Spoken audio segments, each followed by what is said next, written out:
Good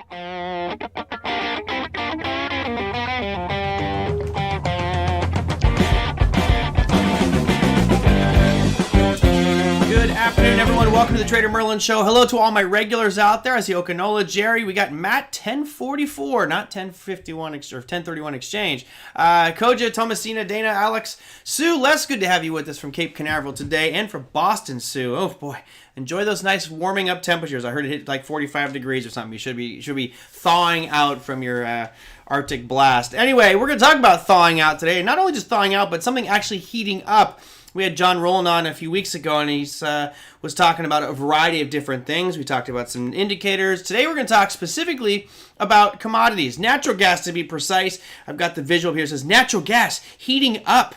He was talking to me the other day, and he's like, you know what, I see some potential for some significant upside here in natural gas. So you know what? Let's just start there and get Mr. Rowland on the program. John, how you doing today? What's up, Merlin, my friend? How you doing? Wonderful. I'm wonderful. You got my curiosity peak last time you were on the program. I actually did go out and buy some not UNG. I actually bought some BOIL, which not doing so hot today. BOIL is a leveraged ETF out there because I as well thought that we'd see some nice moves up in the natural gas market. I didn't expect what happened out in Dallas and that craziness, which certainly helped a little bit for natural gas. But what's your take on the natural gas space, and why do you have such a lofty forecast for it? Well, like any story, we got to have a little back history, and you know, the dynamics of natural gas market over the last, let's say, 10 years with fracking and all this advances in technology has really created this long-term bear market, and it's driven natural gas prices down. And that lower natural gas price has driven greater demand because of, you know, industries around the United States and around the world, mothballing coal-fired electrical plants, and just infrastructure overall in terms of demand or use for natural gas. Think about, 5-10 years ago, you on a city street, all those dirty buses, and now every bus is a compressed natural gas bus or fleet vehicles. So the cheap natural gas price has driven industrial demand for natural gas. Now, COVID last year just sent the oil patch on its ass, and and a lot of these large exploration and production companies, they cut back on their capital, and they looked at ways to, lock in their wells or cap their wells, or, what they called shut-ins, and so a lot of these things have been going on in the past. And what had happened last year is starting to create this perfect storm of less production, less supply, less capital investment. On the other hand, we have continuing demand, growing demand for natural gas, for electrical generation, for vehicles, right? I know that we have this green initiative, in this new current administration, but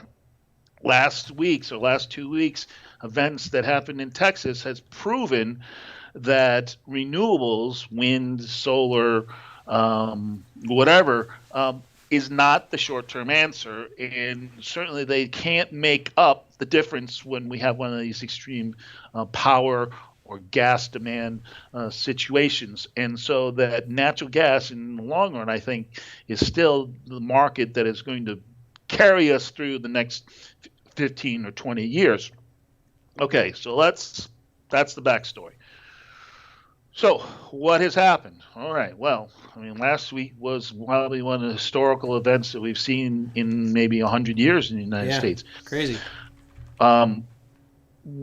We have record cold temperatures all the way down. I heard it snowed down on the Texas border, right? Mexican-Texas border. The beach, and this is what threw me off. The beach, I saw a picture of Galveston Beach, which is, you usually don't get snow and on the beach itself, because usually the water temperature prevents that from happening. That whole beach was just covered in snow. So clearly something was out of whack. By the way, Climate change is not real, folks. This was completely manufactured by the Chinese. Climate change is not real. I love those comments. Anyway, it was a rarity. Polar vortex. Right, Yeah.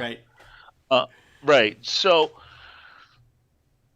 last week, what happened was, or last 2 weeks or so, there's some ramifications that happened. Mm-hmm. A lot of these wells that were producing natural gas, like in Texas, they're not winterized like they are in places like Pennsylvania or Ohio or in North Dakota and places like that, or even in Canada where they produce a lot of natural gas. So what happens is it gets so cold it freezes the well, right? A lot of these wells use a lot of water, and the wells get frozen and the pipelines get frozen. And when you stop one of these wells, it takes a while to get it back up to start running again. So what was happening is that in the short run, we have this greater demand that had occurred from just this event. But not only that, but as we're coming out of this, emergence out of the COVID environment from last year, production and industrial manufacturing, things are starting to happen again. And supply was literally cut off. I mean, I read things that, like, in some regions in the Texas area that the production fell by like 60%, and that the demand for gas in very local well areas shot up as much as triple digits, $300, $400, $500 a BCF, even up as high as I saw one local market was $1,200. There was just no gas, right? Yeah. There's no gas. So this scenario, I think, is going to play out in a bigger picture over a longer period of time, is that we have larger demand for natural gas, and the stockpiles that we have been holding on to for the last, I say 5 or 6 years, this surplus that we've had is now gone. And that moving forward, we're going to start seeing an appreciation in natural gas prices. And this is old school economics. Less supply, more demand. Prices have to go up. Mm-hmm. I'm looking at I had the charts up here a little bit ago, and I'm sure we'll look at these and get some more analysis. But really, over the last 51 days, you guys have seen from that dead low, which, of course, no one picked a dead low. Don't even brag about it if you did. You got lucky. By that low down in late December 2020, to where we peaked at just a couple days ago here on natural gas, it's already up 47%. Now, when you look at this chart, you're thinking, okay, well, that's a pretty substantial move. But I zoom out here further. Let me change it to a weekly time frame for you guys so you can see the bigger picture. I drew that trend line on there just to show you how much it has dropped. And this is a weekly going back into 2014. From those peaks in it was either January or February of 2014, natural gas has dropped 78%. And it's interesting because we have a dynamic where consumption hasn't dropped 78%. Consumption of natural gas is actually increasing significantly. I'd love to see the chart actually of natural gas consumption demand. But we also have a situation where they have been developing a lot more and making it a focus of operations to get natural gas, because obviously that was in demand, and that caused prices to drop. At a certain point, though, there's got to be a break-even cost. Right now, you're looking at $2.90 for natural gas. Do you know those numbers? Like, what's the kind of extraction cost? I know it varies depending on the technology or what they're doing, but at a certain point, you got to go. It's not going to go lower than X, and that's a great buy point. Right. I mean, it varies from region to region, and I've heard anywhere from $75.80 to $1.50 or $2, but there's really kind of this value that we really levels of natural gas that we somewhere around 220, I think. Below there, then it really is not profitable industry-wise. So below 220, 180, something like that. I think that would be the near-term bottom, the absolute bottom, so to speak, right? But in the short term, I think we can start thinking about 240, 260, 265 area is an area where we would want to see prices hold, moving forward. But let's move away from there. Let's make the assumption that we have set into a bottom, right? And if you mind if I share for a second? Anytime you like. I'm drawing away on my side, but go for it. Okay, so let me see. What do you see? You see me yet? Yep, I see. You just got to minimize that window there. Yep, and I got your bar chart. Perfect. Okay, so like you were talking about, here's the nearby weekly of natural gas, and you can see we've been in this long continuous downtrend. Now, this is from January of 2019, but we have now broken out. I think you can argue that if we're not in an uptrend, we're at least back above in historical. Now let's go bigger picture, right? Let's say like the last 20 years. You can see that this has been a major downtrend for a long period of time, and that our average price historically for natural gas is around $4, right? So I think there's a lot of emphasis for us to get to this more of a normal level of price. And you can see that, back in 2004, 2006, 2008, we got as high as $14-15. And these are where we had extreme tightnesses in the supply demand cycle. And I really believe that we're heading down this path going forward. Now, I don't say we're going to get to $15 or $10, but I'm just saying, I think realistically, I think we could get back to more of this median price around $4. So this is the EIA. This is the Energy Information Administration. This is the one that puts out that report every week on Thursdays at 10:30 Eastern Time. And this is a cool little chart here. What this represents is gas that's in storage, and the blue line is current year, the black line is the 5-year average, and the gray area is the range of where we have been over the last 5 years. And you can see that for the last year and a half, we have been in the high end of that 5-year range. And in a very short period of time, not only have gas inventories drawn, now it's supposed to draw this time of year because we're in the winter, but you can see that angle of inclination compared to a historical or seasonal is dropped very quickly in a very short period of time. We've gone from a 5-year surplus back to where we are near the 5-year average. Now, we still have the 2 weeks left here in February and then the 4 weeks in March. These inventory numbers are going to come to the EIA, and this week's numbers, I'm hearing numbers like a draw of 400 or 500 BCF based on what had happened in Texas, but not only what was going on in Texas, but what was going on in the whole Midwest. And if I subtract 400 BCFs from our current total of 2,200, that puts us down around 1,800.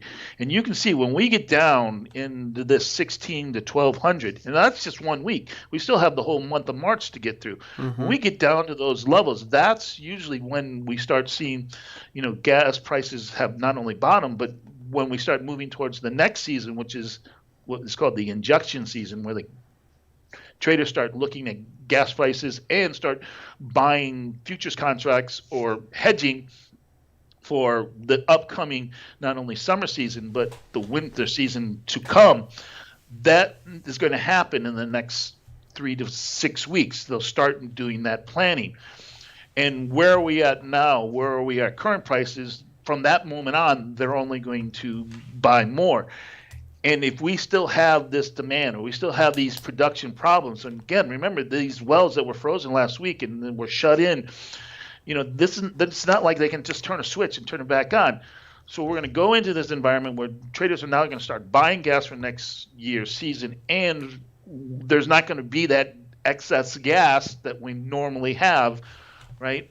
And we're coming into the time of year where inventories stop going down but start going back up. But if they're not going back up because production's not there, it's going to create this tightness in the market. Yeah, I'm gonna share a chart over here. This is the weekly data of that natural gas storage, and I think you guys can see. I just have a couple years here, and you can see that right around looks to be November. You start to see this contraction, a reduction in the amount of supply or the storage space because it's people are using it, right? And it starts to pick back up around March, and then we get a positive storage surplus as they're extracting more natural gas. But notice that this one is a little bit more extreme. This one, the current numbers are much worse than what we saw back in 2020 with regards to severity. So the worst you saw back in 2020 was in January 30th of 2020, where we had a negative 200. Well, the previous week that we had last week was negative 237, and that's not even taking into consideration all of the issues that John just presents with regards to storage capacity and the consumption of it. Because a lot of people, your electricity's out. Yeah, I know a lot of people were doing natural gas if they could even get their, they get it running. Natural gas was being consumed extensively. So you've got a ton of supply being consumed, ton of supply being consumed and not much being produced. And that, of course, could create a much bigger drop here than we're used to, which goes right back to John's chart, where all of a sudden you are now back near the bottom end of that range. And as they want to try to ramp up capacity, they can't yet. They need to let things thaw out, get things back up and running, and then exactly. And then we can maybe play catch up. But it's not like you're going to just double your production overnight just to make up. I mean, it's going to take a little while. Okay, so here let's add to the bullish scenario. All right, we have a domestic market, and natural gas is a domestic market. In recent years, we have connected our domestic market to a global market through LNG, liquefied natural gas. And this polar vortex that hit us just a few weeks ago has been going on in places in Asia, for instance, Japan, where their LNG market, was trading, let's say, in the $7 or $8 range, and it jumped as high as $18. But this has been going on since like November of last year. So they've been in this polar vortex for like 3 months. So this beast that has been created, this LNG, right? All these LNG factories, 3-4 years ago, there was maybe only 1 or 2 that had come online. And then now we have, several that have come on, and they're consuming more. Something like I read somewhere, it's like 10% of the daily production of the United States is being used for making LNG. Mm-hmm. So that scenario of supply and demand is starting to really play out. And that when we see these LNG prices spike across the globe, that makes our gas even that more competitive. Now, I've been told that the conversion, the shipping and handling fee, let's so to say, is about $5. So if our natural gas price is $2.53 plus $5 for shipping and handling, when we see LNG prices around the globe get above $8 to $9, then that makes our domestic gas very competitive. Now imagine if that gas price gets up to $10, $15, right? That even makes our gas even more competitive until we get that balance. So let's say LNG in Japan or in Korea or in even in Eastern Europe or something is hanging out around $10. $5 shipping and handling. Now, what does that make our natural gas price? Well, it makes it around $5, doesn't it? Mm-hmm. So, with that, I'm going to look at some more charts here. Looking at natural gas, my question for you is, to what extent do you think that this is priced? And obviously, as the retail people, as the people who are living through these unfortunate events down in Texas and what's happened on the East Coast with regards to major storms, the retail population are the ones that are left suffering. And then we hear about this type of stuff, and now it's like, okay, I'm going to go out there and maybe I'll buy some natural gas stocks, or I might buy some natural gas futures just because I want to capitalize on that restocking of inventory and that inventory drawdown. But are we too late to the party? I mean, because my brain tells me institutions are already thinking exactly what you're thinking. I mean, you were a floor trader in the NYMEX. You know this. I mean, what's the anticipation? Like, are we late to the party here if I start buying UNG or natural gas futures?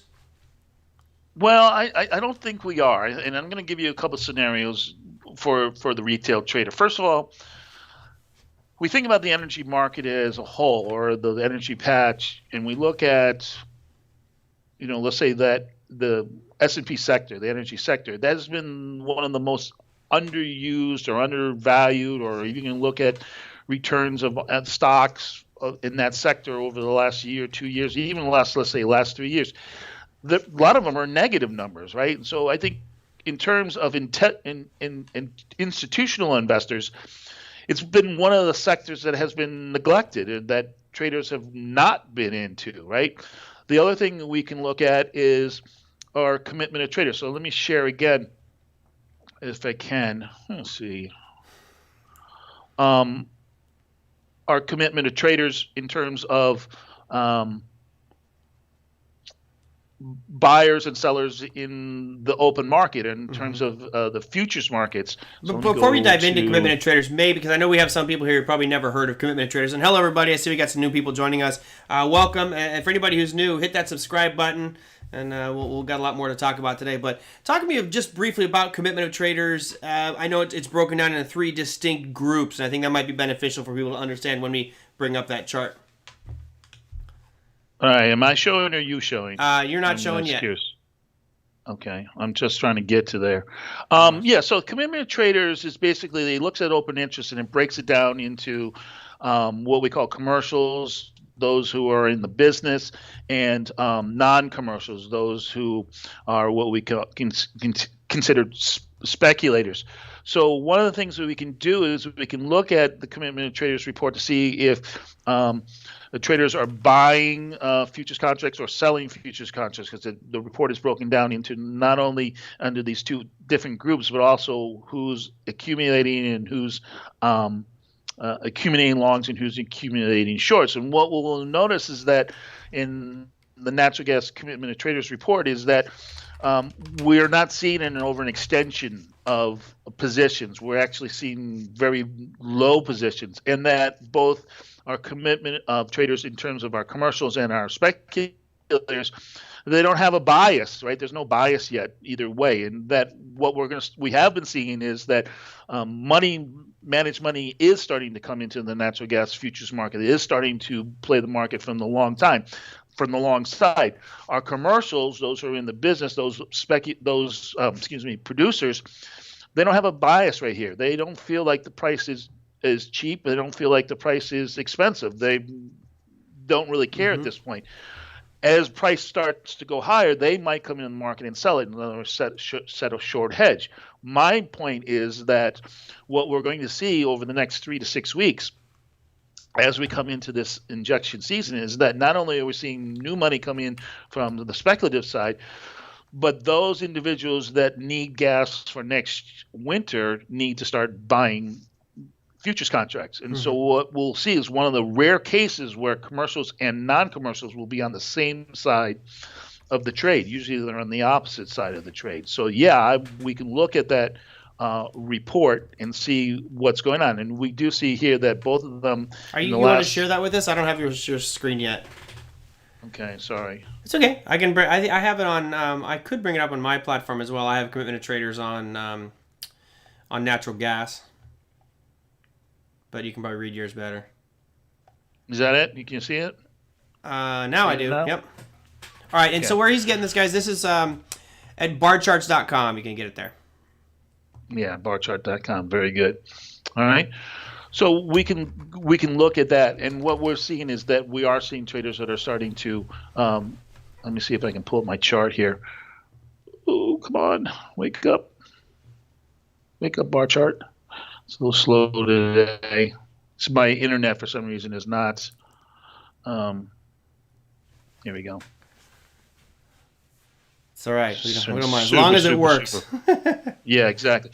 See, this is what we want to see. We want to see where we get this separation, where we see a large amount of speculation, and what we're not seeing that, right? We're not seeing that speculation. So my argument is that we're just at the beginning of this cycle. Now, this is just the futures market. Let's go to, for instance, you mentioned some ETFs, right? Yeah. Well, I mean, here is one of the ones that, all disclosure here, is this is one of the ETFs that I have, and this one trades a lot of what we call marketer gatherers, pipelines, and so on. Yeah, in the last 6 months, it has really kind of shown a nice trend. But again, look at this in terms of relative price. It is really, really cheap compared to where it was only, was that back in September of 2018. It was, this ETF was a $20, $25 ETF, and now we're only at $12. That's a doubling of price. And we could argue, I think you and I would both argue, that this downtrend is broken, and now we have a nice beginning of a nice uptrend. Yeah, we finally got that confirmation of that this uptrend is in control. And I think this trend is going to continue, going higher over the next 6 months to a year. If I go a little bit deeper into this ETF, right, and I look to see what companies, Diamond, Occidental, Marathon, Devon, right, Apache, Pioneer. Mm-hmm. These are all names that we all are aware of, right? Ontario, right? Let's go to that one and look at their chart. Right, this is an $8 stock.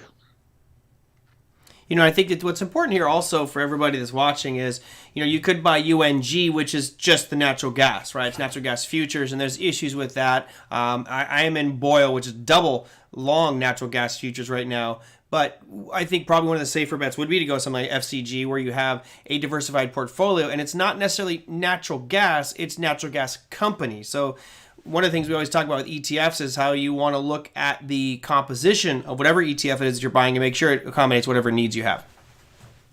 Yeah, exactly. So, like the one you talk about, the Boyle, you got fees, and then they have to roll over the futures contracts, and you got to play that carry and the contango versus backwardation and all that other stuff. So there's a lot of elements. So something that's a little bit more conservative, looking at these ETFs that represent certain industries, in this case the natural gas industry, it's a little bit more conservative way. But look at this chart. I mean, this is a beautiful cup and saucer, right? I mean, I love this. I mean, are we near the high end of where we were, maybe a year and a half ago? Yeah, we are. Of course we are. Could this be where prices turn around? For sure, maybe. But if this scenario, right, again, if the scenario that I plays out, then, here's an $8 stock that could be easily $25, by the end of the year. I mean, that's a nice return for somebody who is a very conservative type of trader. And this company, right, is their business, right, is an independent oil company that oil and natural gas is primarily engages in exploration, development, and acquisitions of unconventional oil, liquid, rich natural gas properties. In other words, these guys are in the fracking business. They're looking for undervalued wells, right? A lot of these wells have been undervalued for a long period of time because of the pricing of natural gas, and this is a company that could benefit from a higher natural gas price environment. John, do you think that some of these companies? I've been bullish on oil and energy since the inauguration. Well, actually, since the election results. Just knowing that Biden's probably going to put some more restrictions on fossil fuels, on coal, and things like that. So I've been a little bit more bullish on that sector. What do you do? You think that there's also an element of impact with regards to the Biden administration maybe cracking down on environmental issues with regards to fracking and natural gas? Could that also be one piece that plays into the supply, the supply issue here with natural gas? Yeah, I think that is a huge issue, right? I mean, you talk about, short-sightedness or throwing the baby out with the bathwater.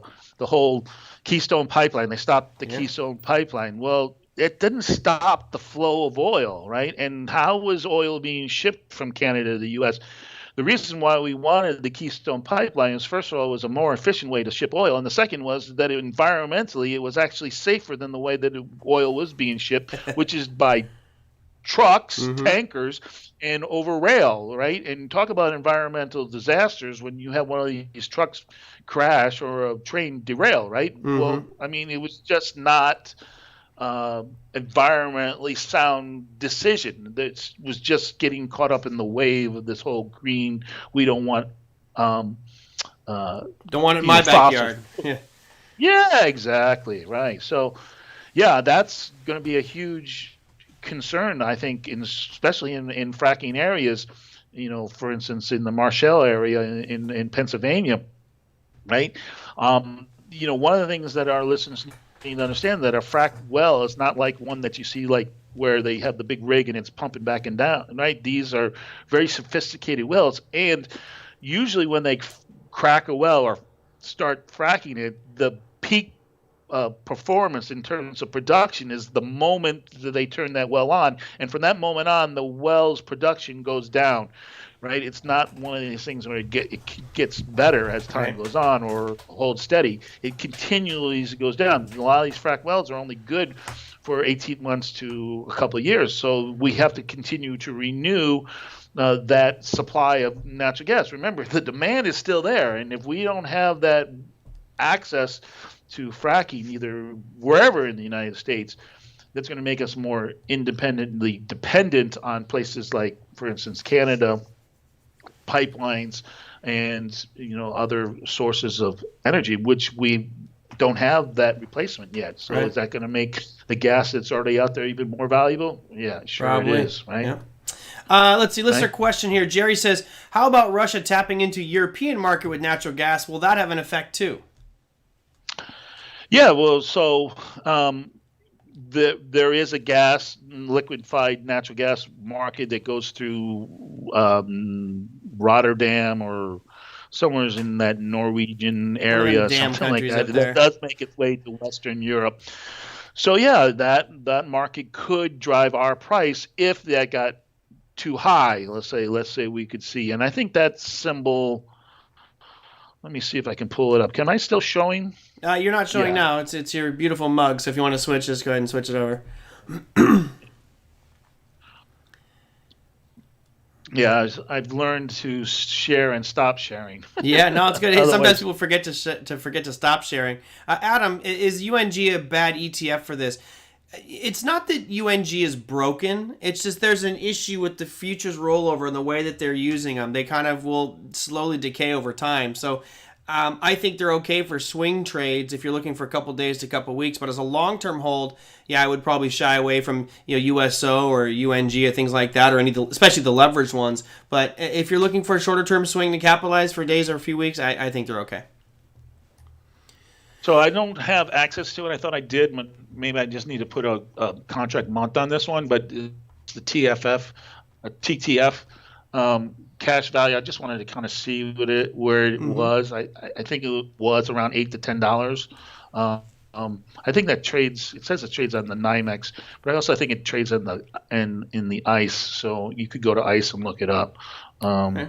No worries. All right. So let's move away from the equities markets. Let's move away from the ETFs. Let's move away from, the UNG I think has some problems in terms of what you can do in terms of trying to evaluate the natural gas futures contract.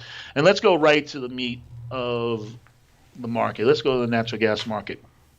All right. So let me just type in up here. So here's the April contract. I'm still showing, right, Marlon? Yep, you got it. Okay. So, April is going to expire in, a few weeks, at the end of March. But it is the first month of what we call the injection season, right? But let's think about looking farther out into the future and the injection season, huh? I like that. Yeah. We are in injection season as a country or as a world right now, so it's perfect. Okay. All right, so here's the trade. Here we go. Okay. I'll pull this up. All right, so here's the gas prices of all the different futures contracts. And again, this is one of the things that you and I battle about sometimes. I know you like to use your continuous charts, but I really can't emphasize how strongly that if you're going to trade a futures market, any futures market, it's important that you trade the contract-specific chart. In other words, a chart that only shows you the price action that is unique to that month. Now, for instance, the March contract just expired today. No, it's maybe it's next week. I think it was crude oil expired today. But the March, you can see it's around $2.95. We can see the April it's a little bit cheaper, $2.93. But if we go forward in time, we look at, let's say, September, October, November, going into the future, we can see that prices are above this $3 mark. And this, I think, is a crucial number for us moving forward. Somewhere above 285, 290 is a good number as a base to the downside for winter gas. And above $3 is a bullish scenario. So that we can watch these markets. So one of the trades that I like, and this is a seasonal trade when the market is coming into a tight supply, and it has happened over the lifetime of years that I've been trading natural gas, almost 25 years. What we're going to do is we're going to play a multiple futures contracts together to take advantage of this price appreciation. So what we're going to do is something called a butterfly. Now, I don't know if we're ready for this. Are we ready for this? Bring it. Okay, a butterfly is where we trade multiple contract months at the same time. Sometimes you've heard of the term of a spread. A spread is two different contracts or two different contract months. A butterfly is 3 contract months. And so what we're going to do is we're going to buy the July gas. Now notice that today it's around 3.06, $3.05 at 6/10. And we're going to sell 2 September contracts. Notice that here's 305.55 or 305 and 5/10. And we're going to buy 1 November contract. So we're buying the wings of the butterfly. So 1 July, buy, sell 2 Septembers, and we're going to buy 1 November. Now notice that the July and September contracts are relatively the same price. In well-supplied years, in years when we come out of the winter season where the natural gas storage at the end of the winter season is, let's say, around 2,000 BCFs or 1,800 BCFs, we have a good starting point for that year. The July contract could go as far as maybe 3 cents, maybe 5 cents negative to the September, maybe as much as 7 cents in a really let's say we come into the injection season with 2,500 BCFs. Mm-hmm. In years where we have low supply, what we normally see is this July-September this spread float between 2 cents, 3 cents positive, negative. In years where it's really tight, which is what we're going to see this year, we can see the July go as much as 5 to 7 cents above the September contract. So we're going to buy July, sell September. We're going to try to take advantage of that price appreciation. What we want to see is some nice warm weather start to crank up electricity demand as we come into, let's say, Memorial Day weekend. On the other side is our September and November. Now notice here we see the November contract is 6 cents over the September contract. So this is going to cost us 6 cents to buy this spread. So the butterfly itself, in essence right now, is only costs us about 6 cents. In a worst case scenario, we could see the July contract fall below the September in an oversupplied situation, but the September would fall to the November as relative to that. And traders are now looking at those winter contracts start locking in for next year. In tight years, the September-November spread could get out to 15, 16, and I've seen it as high as 25 cents. Wow. So what we're hoping for is a tight market where the July appreciates against the September and the November appreciates against the September as well. So it's costing us 6 cents, and I think that in relative terms, if the scenario that I think is going to play out, this spread will get out to somewhere around 25 to 30 cents. The 5 cents for the July SEP and the 25 cents for the SEP November. Now, let's talk about margin and leverage and all that kind of cool stuff. If I was going to buy individual futures contracts, let's say I just buy the July contract, it might cost me, I think the margin is something like $3,300, $3,500 for every one contract. But when you trade spreads, the exchange gives you a discount, and I think the spread margin now is like $800 or $1,000. So think about that. For about a $15,000 to $25,000 margin capital investment, I could probably make close to $40,000 if this scenario plays out. It's going to be $600 to buy it, and I'm going to make $2,500 on this butterfly. So times that by 20 contracts. That's a nice little profit in a 6-month period of time. 20 contracts might be a little aggressive for some people out there, but not for you. But again, 20 contracts on a butterfly would probably only cost you about, somewhere between $18,000 and $20,000 of margin capital. I mean, for somebody who has a small futures account, let's say a $15,000 to $25,000 account, you could put this butterfly on maybe only 5 butterflies. It might only cost you, $5,000-$6,000. Where if you bought one contract, it cost you in margin $3,000. Right. So some benefits. More bang for your buck, that's for sure. Yeah, and look at the prices here. You can see that today's price action. Yeah, the April is down 5 cents.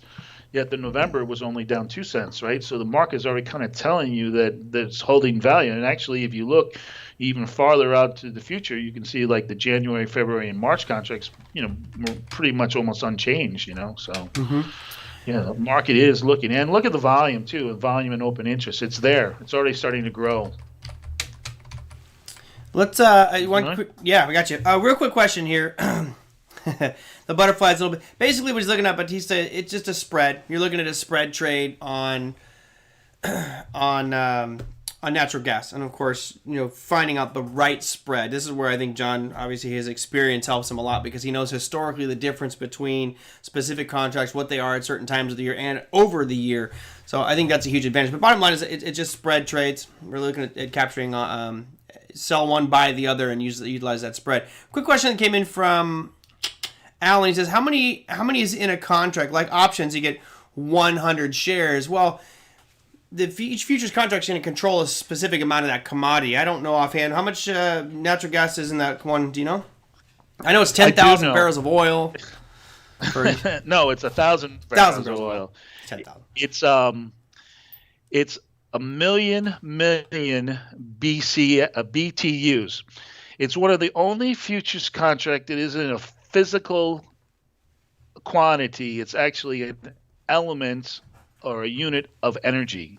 So there's a little factoid for you. I'm sure that's going to come up I'm sure that's going to come up when I play Trivial Pursuit, right? Yeah.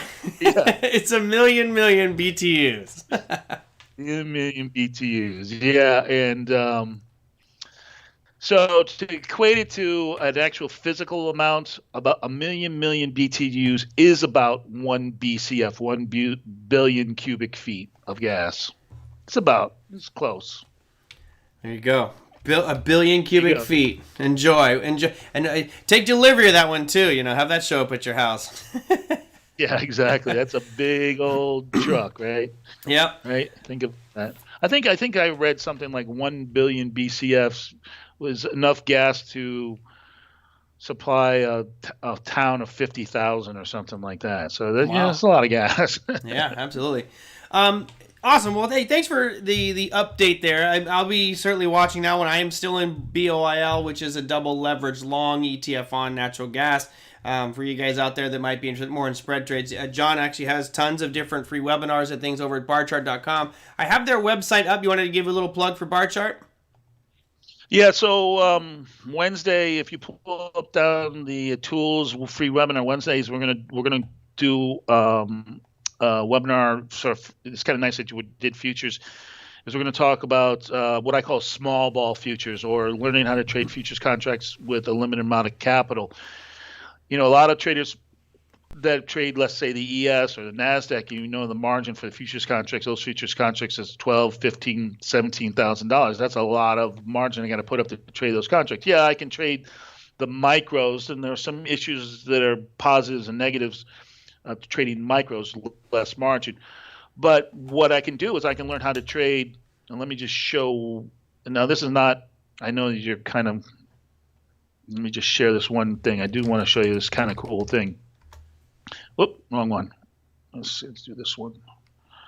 One of the cool things about trading small margin markets is that allows us to take multiple contracts. If I can only have a $10,000 account or a $15,000 account and I want to trade the ES, I can only trade one contract. So this is a hypothetical paper trading account that I created where I'm using $2,500 margin markets. I'm not using more than $5,000 total margin per contract per market, and I'm not using more than a total of $15,000 total margin put out into the market. Now you can see that I started this account back in September, and you can see that the results here has been pretty good. And this is one of the tools that we have in Bar Chart, which is our futures trading guide. It's a technical analysis that helps you find buying and selling opportunities. And I just want to show you that it's not all winners. There's a lot of losers in here. But here's my current position, just in case you want to know, is I'm long 3 soybean oil contracts. And since the initiation of this trade back in January 29th, this trade is up almost $6,000. Now let's put this in perspective. The margin for soybean oil is $1,700. Excuse me, 3 contracts, that's $5,100. And on a margin return on investment, this is already giving me 100% return on investment. I can't say that about the S&P right now. Yeah, right. Interesting. I like you got oil. He's long natural gas, long sugar. How sweet it is. And I see you. Yeah. The ETH 21, huh? Yeah, that's the micro, and this is not part of my portfolio. You can see that I only use it as a comparative, right? But sugar, you want to check out sugar? This is pretty amazing. This is one of those commodities that, I know you told me you're talking to interviewing somebody this later today, and talk to him about this contract. Look at this thing. Sugar. Yeah, crazy. It's all crazy. That candy. Yeah. It's all that candy. Dentists are not happy about this. Sugar's getting expensive. Exactly.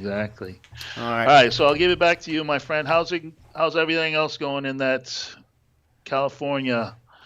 Hey, it's 75, 78 degrees out here today. Sat on the back patio, had a nice cold beer. It's a beautiful day out here in Southern California. I mean, people complain about California all the time, and we're this, we're that, we're too expensive. I'm enjoying my patio. I'll just say that, in the sunshine. I'm totally jealous. I can't wait for. I'm a winter person. I love winter sports, but it's time. It's time for summer to come, right? Well, the beautiful part about where I'm at is I can be at the mountain skiing in 4 hours, 3 hours. Yeah, two if I go to Big Bear, but a good mountain like Mammoth, you got to go 4. Right. All right. Well, hey, guys, if you are interested and want to know more, you can go to barcharts.com. There's a ton of free recordings there. You'll see a lot of different topics. There's all free education and content. There is some premium stuff as well. But John does these webinars every Wednesday. Am I correct, yeah? Yes. Wednesdays at 1 o'clock Eastern, 12 o'clock Central, 9 o'clock Pacific AM. Right? Is that right? Yeah. I think I see it as Wednesday. It's noon Central. So 10 o'clock my time, 1 o'clock East Coast time.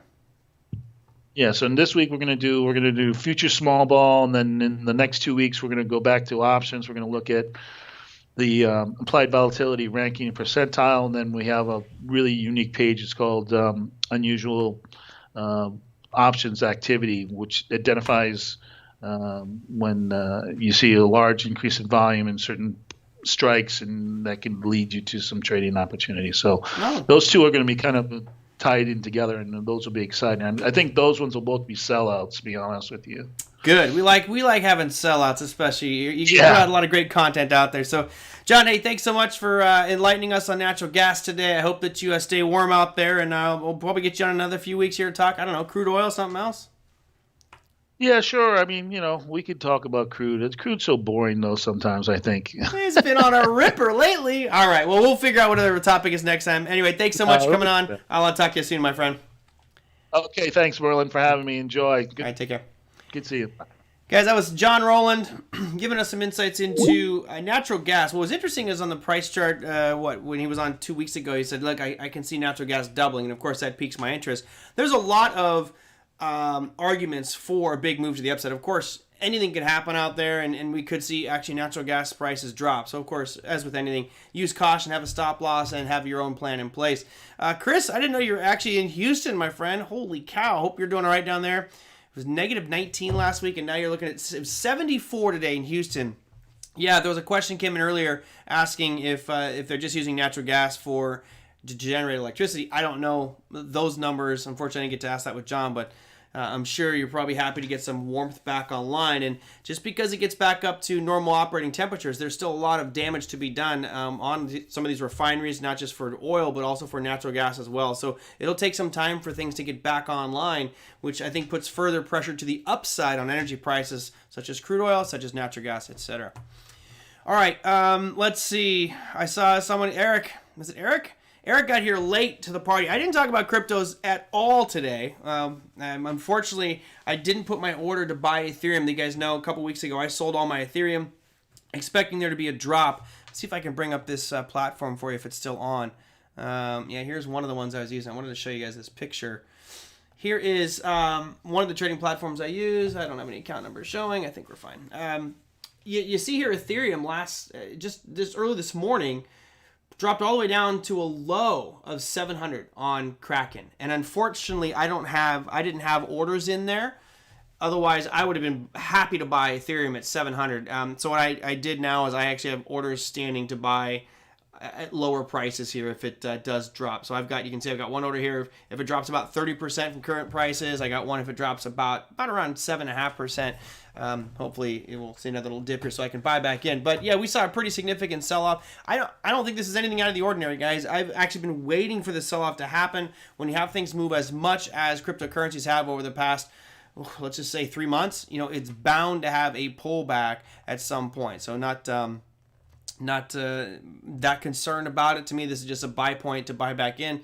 You might want to wait for it to drop a little bit more, but we'll see if that actually happens.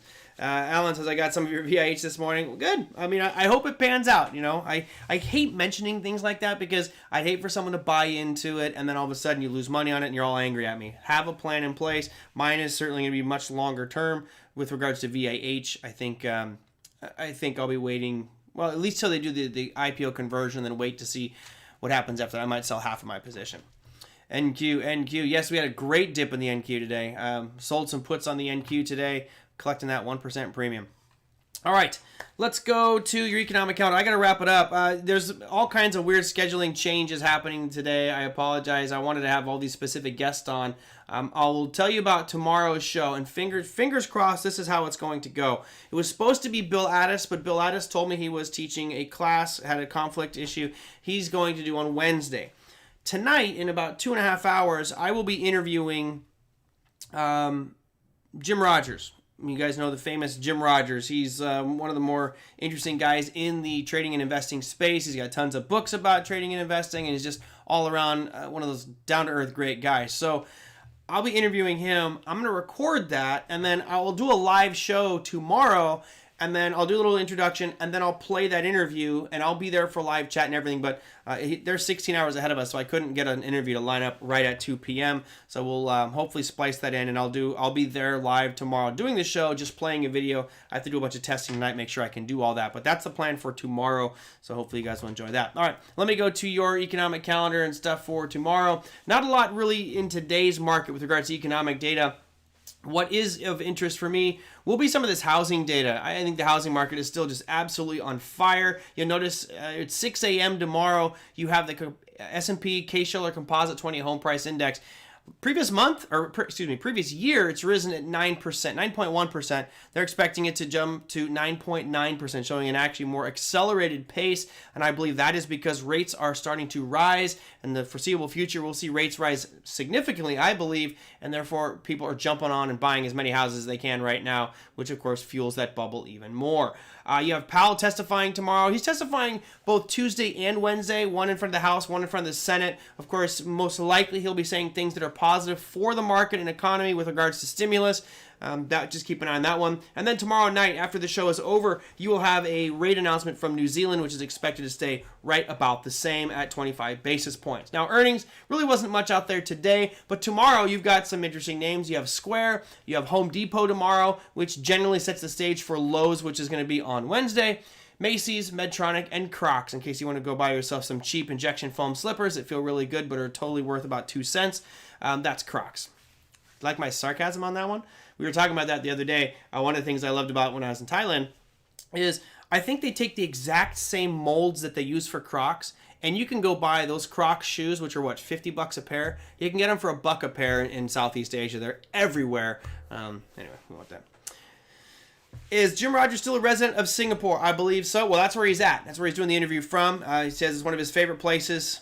So he does come to the States. Obviously, first time I got a chance to meet him in person was in, Gary told me it was Pasadena. I thought it was Vegas, but I guess it was Pasadena for one of the Traders Expos. Just what a down-to-earth, nice guy. I've met some really big names before, and most of them are just complete jerks. They couldn't be bothered. And if you saw the way that the conversation with Jim Rogers and his team happened to get him on this show, I mean, it was very easy. He was very happy to get involved and help me out with the show. So I'm really looking forward to that. If you have questions or something you want me to ask specifically of Mr. Rogers tomorrow, won't you be my neighbor, of Jim Rogers tomorrow, you can do me a favor and you can actually send those on in. You can go email me at TraderMerlin.com. That's the easiest way to do it. I will bring this screen up for you. Let's go there. And there's my name. So TraderMerlin.com is the easiest way to send those ones in. TraderMerlin@gmail.com. Let me know what you want me to talk about with Mr. Rogers tomorrow, and I will get that all done.